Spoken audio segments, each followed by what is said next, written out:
읽겠습니다. 하나님이 유다 장로들을 돌보셨으므로 그들이 능히 공사를 막지 못하고 이 일을 다리오에게 아뢰고 그 답장이 오기를 기다렸더라. 아멘. 에스라 5장 1절부터 5절까지 본문입니다. 하나님의 이름으로 예언하다. 하나님의 이름으로 예언하다라는 말씀의 제목입니다. 자, 에스라서 5장인데요. 성전 건축이 중단되었었죠. 자, 이때에 하나님께서는 선지자들을 보내셔서 성전 건축이 다시 시작하도록 인도해 주셨습니다. 그 내용이 1절에 나오는데요.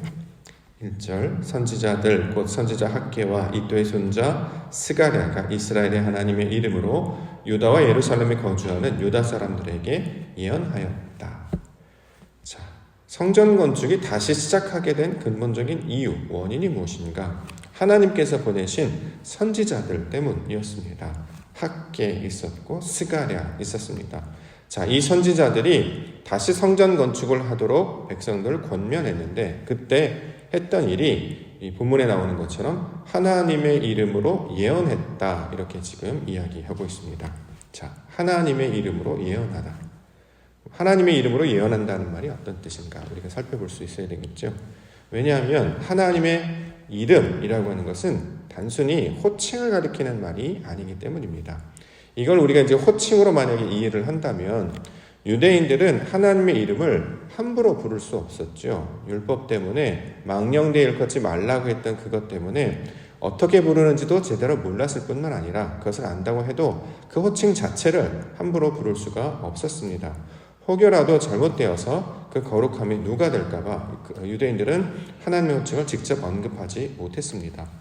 엘로힘이라고 불러야 되는지 또는 여호와 엘로힘이라고 불러야 되는지 아니면 야훼라고 불러야 되는지 자, 이렇게 부르지 못했다는 것이죠. 그 단어가 나오면 야훼라는 단어가 나오면 그들은 야훼라는 말 대신에 아도나이 이렇게 불렀습니다. 또는 하셴 그래서 그 이름 이렇게 이제 부르기도 했다는 거죠. 호칭이었다고 해도 그들은 제대로 부를 수 없기 때문에 하나님의 이름으로 예언한다라고 하는 것은 호칭으로 인하여서 말하다 이런 뜻으로 우리가 이제 해석할 수 없다는 거죠. 그러면 여기서 하나님의 이름으로 예언했다라고 하는 그 의도가 무엇인가? 하나님의 이름이라는 개념을 우리가 이해를 해야 되는데요. 성경에서 이름이라는 단어가 나올 때 이것은 단순히 호칭만을 가리키는 말이 아니라 원래 의도는 의도를 알게 된 상태, 다시 말해서 진리라는 뜻을 가지고 있습니다. 하나님의 진리로 예언하다, 하나님의 일을 말하다라는 뜻입니다. 우리가 지난주 로마서 12장에 보면 그리스도 안에서 한 몸을 이루었다라는 개념을 우리가 살펴본 적이 있었죠. 그리스도 안에서, 진리 안에서 하나님께서 하늘과 땅이 서로 맞닿아서 하나가 된 것처럼 하나님의 뜻을 온전히 깨달아 알게 될 때, 자, 하나님은 영이시고 우리는 육신인데 서로 만나게 돼요. 하나가 된단 말이죠. 이걸 진리가 되었다라고 이야기하고 이렇게 하나님의 뜻을 알게 된 상태를 이름이라는 말로 지금 표현을 하고 있는데 원래는 진리라는 뜻을 가지고 있습니다. 자, 성전 건축이 무슨 뜻입니까? 성전 건축이 건물을 짓는다라는 말로 우리가 역사적 사건으로 그걸 보지만 성전 건축의 온전한 의미는 우리가 하나님의 말씀으로 온전히 세워져야 되잖아요. 원래 사람의 생각이 가득 차 있었고 세상의 지식과 교훈으로 이 땅의 욕망과 정욕으로 가득 찬 곳이 우리였는데 이것들 안에 하나님께서 말씀을 부어주셔서 육신적인 것, 땅의 것, 세상의 것, 또 욕망의 것 이것들을 다 제거하고 거룩한 말씀으로 온전히 세워지는 것을 성전 건축, 다시 말해 하나님의 거하실 처소로 만드는 것이 하나님의 의도였다는 거죠. 우리가 하나님의 거하실 처소가 되기 위해서 말씀으로 하나씩 세워가는데 이것들을 방해하는 것들이 등장하기 시작했습니다. 자, 그것이 사람들이 가지고 있는 관습, 사람들이 가지고 있는 언어, 사람들이 가지고 있는 욕망 때문이었죠. 자, 이런 것들로 하나님의 뜻을 이루지 못하고 우리에게 이제 적용을 해보면 온전한 신학으로 만들어가지 못하고 그때그때마다 자꾸 멈추게 되는 것, 반석 위에 집을 짓지 못하고 사람의 생각과 관습과 욕심에 매여서 자꾸 하나님의 말씀을 받지 못하는 것, 그것 때문에 성전 건축이 중단되어 있었습니다. 그런데 이런 것들을 하나님께서 그냥 내버려 두지 않으시고 선지자들을 보내셔서 진리를 선포하게 하심으로 하나님의 말씀을 듣게 하심으로 다시 성전 건축이 시작되도록 인도하셨다. 자, 이 의도로 우리가 이 말씀을 깨달을 수 있어야 할 것입니다. 신앙생활을 잘 하다가 우리가 가끔씩 슬럼프라고 해야 될까요? 아니면 좀 어려움이 있어야 될까요? 신앙생활을 이렇게 꾸준히 이어가지 못하고 중간중간 이렇게 멈추어지게 될 때가 있죠. 왜냐하면 어떤 사건이나 일이 생길 때 우리가 이제 그런 일들을 경험하게 됩니다. 그런데 하나님 그냥 내버려 두지 않으시고 다시 우리를 인도하셔서 마치 성전이 다시 지어지는 것처럼 신앙도 다시 이어질 수 있도록 인도해 가십니다. 자, 그때 하는 일이 무엇이냐? 진리가 무엇인지, 하나님의 뜻이 무엇인지 다시 온전히 깨달아 알게 하시죠. 그래서 이럴 때가 아니지. 다시 하나님 앞으로 나아가야지. 그래, 말씀으로 새롭게 돼야지. 세상에 우리가 한눈을 팔거나 또는 마음을 뺏기거나 유혹에 넘어지거나 미혹되거나 멈춰져 있었던 상태를 성전 건축이 중단된 상태라고 한다고 하면 하나님께서 다시 건축을 시작하게 하시는 것이 그럼에도 불구하고 진리의 빛을 비춰주셔서 하나님의 뜻이 무엇인지를 알게 되면 다시 돌아와 성전에 나와 예배하고 신앙생활을 이어가는 것처럼 이렇게 하나님께서 선지자들을 보내셔서 진리를 말하게 하심으로 듣게 하심으로 그들을 다시 마음을 돌이키시는 사건들을 오늘 본문의 역사를 통해서 설명을 하고 있는 것입니다. 이때 보내신 자들의 이름이 독특하게도 학개하는 선지자였고 또 스가랴라고 하는 선지자였습니다. 학개, 우리가 이제 금요일날 살펴봤는데 이름은 축제라는 뜻을 가지고 있습니다. 왜 축제가 되느냐? 이유를 알아야 되겠죠. 하나님의 뜻이 내 안에 이루어지기 때문에 우리가 다시 하나님의 백성으로 돌아와서 아버지의 뜻 안에 거하게 되므로 마치 신약에 등장하는 둘째 아들이 아버지 집을 떠났다가 자기 뜻대로 살다가 다시 돌아와 아버지의 집에 거함으로 말미암아 잔치를 베풀어 주는 것처럼 이렇게 떠났던 마음, 흩어졌던 마음이 다시 돌아오게 되면 이것을 성경에서는 축제라고 말하고 이걸 학개 선지자의 이름을 통해서 설명하고 있습니다. 실제로 학개 선지자가 주장했던 주제가 성전을 건축하라였잖아요. 너의 이전 영광이 나중 영광이 이전 영광보다 더할 것이다. 이렇게 하면서 성전 건축을 하도록 권면하고 있습니다. 자, 하나님의 말씀으로 점유된 상태, 하나님의 뜻 안에 거하는 상태, 이게 이제 축제가 되는 것이고 또 한 사람이 스가랴였어요. 이제 기억하다라는 말과 하나님이라는 단어가 합쳐진 말인데 우리의 마음 안에 하나님의 말씀을 새겨 넣으시는 것이죠. 마치 성전 건축할 때 철필, 금강석 철필로 이 글을 이 평벽이나 이 성전 안에 그리거나 이렇게 꾹꾹 눌러서 써 내려가는 것처럼 하나님의 말씀을 우리 육신 안에 하나씩 써 내려갈 때, 그래서 하나님을 기억하게 할 때 이것을 스가랴라고 이렇게 이야기하고 있습니다. 자, 우리가 다시 신앙을 하나님의 뜻 안에서 온전히 거하게 될 때 우리를 인도하시는 하나님의 뜻은 결국 진리를 깨닫는 것, 하나님의 말씀을 온전히 깨달아 알게 되는 것을 가리키고 있는 말입니다.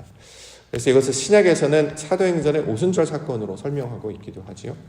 자, 경건한 자들이 함께 모여서 약속을 붙들고 기도하고 있었을 때 오순절에 이르러, 오순절이라고 하는 그 말씀을 받았던 모세가 시내산에 올라가서 말씀을 받았던 그 사건을 다시 돌이키게 하시고 그곳 가운데 성령이 임하시게 됩니다. 성령, 하나님의 영, 하나님의 거룩한 말씀이 임하여지게 되니까 그들이 어떤 일을 벌어지느냐? 하나님의 큰 일을 말했다. 이렇게 이제 사도행전 2장이 증거하고 있지요.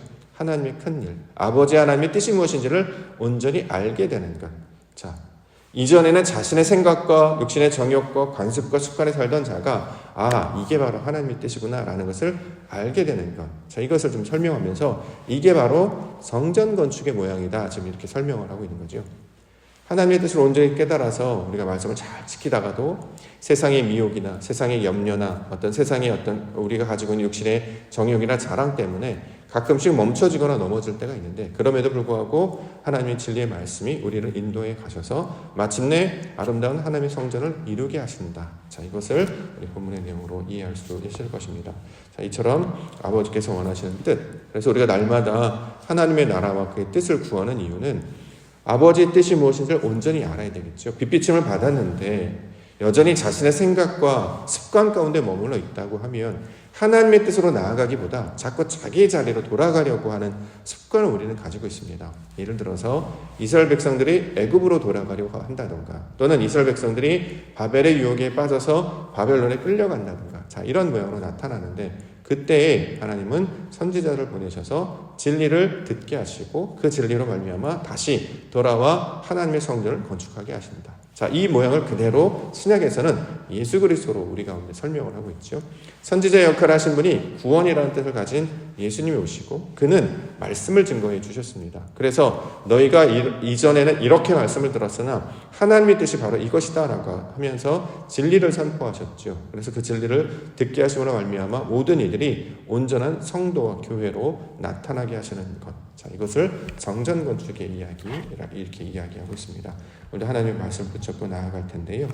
우리가 이제 미혹합니다. 자꾸 시선들, 우리가 넘어지거나 미혹을 당하는데 우리의 눈과 귀가 미혹당하지 않고 오직 하나님의 뜻을 붙잡고 나아가게 하여 주시옵소서. 우리 성전 외벽에 있는 것처럼 길이요 진리요 생명 되신 예수 그리스도를 바라보게 없어서 진리를 바라보다 이런 뜻 아니겠습니까? 하나님의 뜻을 아는 것으로 채워주시옵소서. 그래서 자꾸 내 생각으로 내 경험으로 제한하거나 재단하거나 평가하려고 했던 것들을 다 거두어내시고 온전히 하나님의 말씀만 붙들고 저와 동행하게 하여 주시옵소서. 그래서 하나님께서 원하시는 성전을 다시 차곡차곡 짓게 하여 주시옵소서. 이렇게 기도 가운데 나아가는 우리 기도의 시간 되기를 원합니다. 본문의 내용들 이어서 살펴보겠습니다. 자, 선지자들이 하나님의 이름으로 예언했습니다. 진리를 선포했어요. 하나님의 말씀을 온전하게 전했습니다. 자, 그러면 거기에 따라서 반응하는 자들이 있다는 거죠. 2절입니다. 이에 헤스알데엘의 아들 스룹바벨과 요사닥의 아들 예수아가 일어나 예루살렘에 있던 하나님의 성전을 다시 건축하기 시작하며 하나님의 선지자들이 함께 있어 그들을 돕더니. 진리가 된다라는 것은 우리가 주일날 살펴본 것처럼 뜻이 하늘에서 이루어진 것 같이 땅에서도 이루어지는 거예요. 자, 하늘에 있는 하나님이 예수라는 육신을 이끌고 이 땅으로 내려오셨습니다. 그럼 우리는 어떻게 되느냐? 육신에 입고 있던 상태에서 영의 상태로 나아가서 만나야죠. 서로 연결되어야 그래야 이제 진리가 되지 않겠습니까? 자, 선지자들을 하늘의 말씀을 전하는 자로 보여주시고 이 땅에서 그 말씀을 듣고 반응하는 자들이 영으로 나아가는 것을 제 모양으로 보여주는 것입니다. 학개와 스가랴가 하나님의 말씀을 선포했어요. 진리를 선포했어요. 자, 이 말씀을 그대로 듣고 반응하는 자들이 있었다는 거죠. 그 반응하는 자들을 스룹바벨과 예수아로 지금 이야기하고 있습니다. 이처럼 하나로 연결됐을 때 이게 바로 하나님의 이름으로 아버지의 뜻을 말하다의 그 모양과 똑같은 모양으로 지금 우리 가운데 설명을 하고 있는 거죠. 그러니까 이것이 성전이 다시 건축되는 것이다. 이렇게 지금 이야기하고 있는 것입니다. 그 뒤에 보면 하나님의 선지자들이 함께 있어 그들을 도왔다라고 하는 것은 무슨 뜻이냐면 말씀이 메신저를 통해서 나아가지요. 그러면 그것을 우리가 아멘으로 받지 않습니까? 왜 아멘으로 받죠? 동의한다는 뜻이잖아요. 나도 그렇게 생각한다. 나도 그렇게 되기를 원한다. 하나님께서 그렇게 하는 것을 이루어지기를 원한다. 즉 하나님께서 원하시는 어떤 뜻을 세상 가운데 선포했는데 우리의 마음도 변화되어서 내가 그것을 바라고 원하는 자가 될 때 우리가 이걸 아멘이라고 반응을 하고 또 그렇게 믿음 가운데 서게 될 것을 요청하고 있지 않습니까? 선지자들이 말한 그대로 이 땅이 이루어지기를 원합니다 라고 할 때 오늘 본문에 선지자들이 도왔다라는 것은 말씀이 증거되어서 그들에게 어떤 도움을 주었다라는 의도라기보다 하나님의 뜻이 무엇인지를 알게 되어서 그것으로 말미암아 성전 건축의 의도를 깨닫고 그들이 다시 회복되었다라는 뜻으로 우리 가운데 가르쳐주고 있습니다. 그렇기 때문에 우리가 말씀을 듣거나 또는 해석하거나 이 도움을 입으려고 할 때 그리스도를 의지하려고 하는 것, 그리스도의 이름으로 기도하는 것, 우리가 늘 기도하지 않습니까? 이 모든 말씀 예수 그리스도의 이름으로 간절히 기도 올리옵나이다. 기도합나이다. 예수 그리스도의 이름으로 이렇게 얘기하잖아요. 여기서 말하는 이름은 명칭이나 호칭을 가리키는 말이 아니라 하나님의 뜻이라는 거잖아요. 아버지께서 원하셨던 그 뜻을 내가 진리 안에서 믿음 안에서 말씀 안에서 깨달았기 때문에 이것을 그대로 고하는 자가 되었습니다. 이것이지 않습니까? 하나님의 원하심이 내게 그대로 나타나서 그 동일한 열매가 되었다. 자, 이렇게 이야기하고 있습니다. 따라서 여기서 이제 스룹바벨과 예수아는 반응하는 성도들의 모형을 우리 가운데 보여주고 있는 것입니다. 교회가 바로 그런 것이지요. 우리가 아멘하는 이유, 그렇게 되기를 원합니다라고 반응하는 이유. 자, 이들을 세우셔서 성전 건축을 온전히 이루게 해주셨습니다. 그렇기 때문에 이렇게 온전히 세워지는 것을 교회라고 부르시는 것처럼 저와 여러분들이 교회를 이루고 하나님의 말씀을 그대로 받아내는 사람들이 될 때에 바로 성전 건축의 모양으로 세상 가운데 하나님의 뜻을 증거하는 자들이 될 것입니다. 자, 4절에 건축자의 이름도 나옵니다. 우리가 이 건축하는 자의 이름을 아뢰었다. 건축하는 자의 이름을 아뢰었다. 역사적, 문자적으로는 사람의 이름으로 이제 설명하고 있습니다만 의도는 뭐라고요? 진리를 통해서 하나님의 뜻을 이루겠다라는 뜻입니다. 건축하는 자, 하나님의 의도가 무엇인지를 그들에게 어필하고 설명한 것이죠. 우리가 왜 이렇게 하느냐? 이제 여기 본문에 보면 너희는 어떤 명령 때문에 이런 중단했던 성전 건축을 다시 시작하느냐라고 지금 사람들이 따져서 물었다는 거죠. 그랬을 때 그들의 대답은 하나님의 진리 안에서, 하나님의 뜻 안에서, 이것이 바로 하나님의 뜻이기 때문에 우리가 그것들을 붙잡고 나아갑니다. 이렇게 이야기하는 것이죠.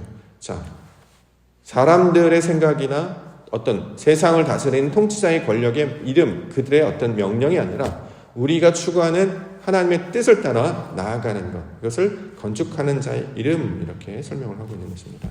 마지막으로 5절 설명하고 있는데요. 하나님이 유다 장로들을 돌보셨다, 이렇게 설명하고 있는데, 이제 돌보셨다라고 하는 것은 원문으로 보시면 하나님의 눈으로 유다 장로들이 되었다라는 뜻으로 이제 번역을 하는데, 이게 무슨 뜻이냐면 유다라는 말은 유대인을 가리키는 말로 우리가 지금까지는 이해해 왔지 않습니까? 유다 이렇게 하면 유다 지파 또는 유다 사람들, 유대인들을 가리키는 말이구나, 이렇게 이제 이해를 하고 있어요. 근데 하나님께서 그 유다라는 명칭 우리가 주신 것은 부르라고 주신 것이 아니라 유다라고 하는 정체성으로 우리가 바뀌어져라는 것을 가리키고 있는 말이에요. 그래서 원래는 우리가 유다가 되어야 되고요, 나중에 이스라엘이 되어야 됩니다. 유다가 무슨 뜻이냐면 구별된 자들이라는 뜻을 가지고 있어요. 그래서 지금도 유대인들 하는 것은 그들은 이제 민족적 호칭으로 자기들을 여기고 있는데, 원래 유대라는 이름, 유다라는 이름을 주신 것은 세상과 똑같은 방법이 아니라 세상과 구별된 자들이라는 뜻을 가지고 있습니다. 그렇기 때문에 여기 유다 장로라는 단어, 여기서 장로도 우리가 흔히 사용하는 이 자켄이라는 장로라는 단어를 사용하지 아니하고 하나님의 뜻을 알게 되는 것, 하나님의 형상을 이룬 자들이라는 뜻의 단어를 사용하고 있습니다. 따라서 여기서 하나님이 유다 장로를 돌보셨다라고 하는 것은 이 이스라엘 백성들이 성전 건축을 중단하다가 이제 말씀을 듣고 하나님의 뜻이 무엇인지를 온전히 깨달아서 그 진리 안에서, 말씀 안에서 아버지의 뜻을 온전히 깨달아 알게 되므로 그들이 바라보는 시선과 그들이 생각하는 생각과 그들의 귀가 하나님이 원하시는 모양대로 바뀌어졌기 때문에 라는 뜻으로 이 단어들을 우리에게 주고 있는 것입니다. 그렇기 때문에 세상 왕을 두려워하지 않게 된다는 거죠. 당시 상황도 아닥사스다, 다리오 왕의 이 이야기가 나올 때까지 성전 건축을 하지 않도록 했는데 사람들이 왕의 명령을 듣지 아니하고 선지자들의 말을 듣고 반응하는 거예요. 그래서 성전 건축 다시 시작하지 않습니까? 그들의 용기, 그들의 신앙은 어디로부터 나느냐? 사람들의 목소리를 통해서 나온 게 아니라, 사람을 기쁘시게 하는 것이 아니라 하나님을 기쁘시게 하는 그 신앙에서 나왔다. 그 이야기를 지금 하고 있다는 거죠. 왜 그렇게 하느냐? 하나님의 말씀이 정말 우리에게 주권자여 능력자의 힘인 것을 알게 돼야지만, 그것에 대한 확신이 있어야지만 사람들이 움직이게 되지 않겠습니까? 자, 이제 이스라엘 백성들이 그 말씀을 온전히 깨달은 자들, 그래서 이걸 유다 장로들 이렇게 설명을 하는데, 눈과 귀가 하나님의 뜻을 아는 것들로 바뀌게 된 상태를 가리키고 있는 말입니다. 그래서 능히 공사를 막지 못했다, 이제 그렇게 이제 이어서 설명을 하고 있는 것이죠. 우리가 세상에 가끔씩은 마음을 뺏길 때도 있어요. 또 성전 신앙생활을 잘 감당하다가 어려움을 당해서 멈출 때도 있습니다. 환난이나 고난의 역경을 당할 때 하나님 어떻게 해야 되겠습니까? 라고 당황하거나 또는 곤고해야 할 때가 있다는 거죠. 그런데 놀랍게도 성경은 하나님의 그 일하심은 멈추지 않으시고 모든 것들을 합력하여서 선으로 바꾸시는 분이시다라고 설명을 하고 있습니다. 어떠한 경우에라도 당신의 말씀을 깨우치게 하심으로 말미암아 마침내 우리의 마음을 온전케 돌이키셔서 하나님의 성전을 이루시는 분. 그래서 놀랍게도 그 성전 건축을 멈추지 아니하고, 우리의 신앙을 멈추지 아니하고, 우리가 하나님을 찾는 그것들 멈추지 아니하고 계속해서 그 길을 나아갈 수 있도록 하나님께서 사람을 보내시고 말씀을 듣게 하시고 진리를 깨닫게 하심으로 한 걸음으로 동행할 것이다. 이렇게 우리 가운데 말씀을 주고 있는 것입니다. 우리가 때로는 온전히 다 이루지 못해서, 때로는 삶의 곤란이나 역경 때문에 멈춰 있을지라도 하나님의 그 신실하심과 역사하심은 결코 멈추지 아니할 줄 믿습니다. 그리고 마침내 그 진리를 아는 지경까지 나아가도록, 놀랍게도 10대, 20대, 30대, 40대, 50대를 넘어오지만 매번 우리에게 만나주시고 깨우치게 하시고 경험케 하시는 그 하나님의 놀라운 진리는 매번 새롭고 신비하지 않습니까? 그래서 우리가 그 놀라운 사역에 매번 감동하고 매료되어서 다시 마음을 돌이키게 되는 건 아니겠습니까? 일시적으로는 세상의 것이 좋아 보이기도 하고 일시적으로는 세상의 힘이 나를 멈추기도 하지만 더 궁극적인 하나님의 뜻과 하나님의 나라는 우리를 계속해서 인도해 가셔서 하나님의 아름다운 성전을 이루게 해 주실 줄 믿습니다. 자, 그것을 소망하며 오늘도 하나님의 나라 그것들을 교회로 보여주셨는데요. 그 아름다운 교회의 모습으로 이루어가시는 그래서 하나님의 뜻 안에 거하시는 내 속에 있는 모든 육신, 모든 판단, 모든 욕망, 모든 어떤 습관 이것들이 다 사라지고 온전히 하나님의 것들로만 채워지는 그 모습. 다시 말해 예수 그리스도의 온전한 모습을 닮아가는 그 날을 착한 일을 시작하신 이가 그리스도의 날까지 이루어 가실 줄 믿습니다. 그 하나님의 신실하심을 붙잡고 오늘도 하나님의 나라와 뜻을 구하며 성전이 되게 하여 주시옵소서. 멈추지 않게 하옵소서. 계속해서 하나님의 뜻을 이루는 성도와 교회가 되게 하여 주시옵소서. 그러므로 진리를 붙잡고 그리스도와 동행하게 하여 주시옵소서. 이렇게 기도 가운데 나아가심으로 하나님의 성전을 이루시는 우리 거룩한 날 되시기를 주의 이름으로 축원합니다. 기도하겠습니다.